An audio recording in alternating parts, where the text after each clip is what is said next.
As crazy as this sounds, these rocks aren't glued, tied, or supported in any way. See?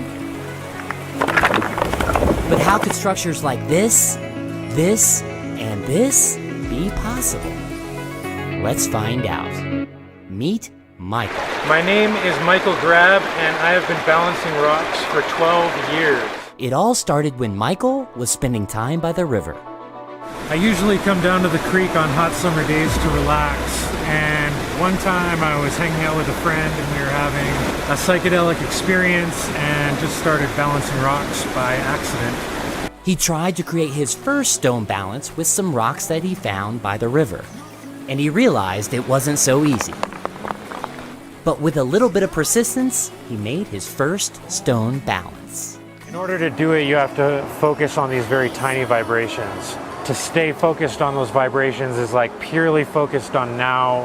You tap into the animal mind, or like a flow state. In the beginning, his stone balances were small and simple, but after years of practice, they became pretty impressive.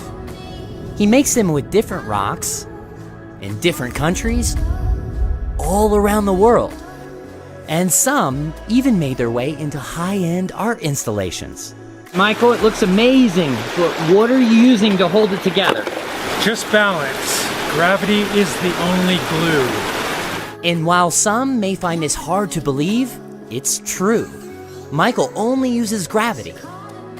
Here's how he does it. First, he finds a stable rock to use as a base. Then, he looks for rocks with special shapes and surfaces. Then, he uses the weight of his rocks to stabilize his balance as he builds up. Once I get a sequence of rocks selected, I basically just start working with it and make really tiny micro adjustments until I feel that very thin thread of balance go through the rocks. I call that the 0 point. It's when the rocks stop and I intuitively know that they're balanced. But here's something even more interesting. Michael removes every stone balance that he's ever built.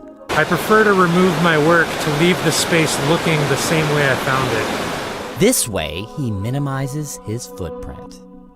But it begs the question, why build them in the first place? It's a way to get out in nature and become part of nature through the creative process.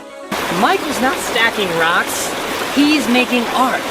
Art that blends creativity with nature in a way that the whole world needs to see. And let's face it, his structures are pretty awesome.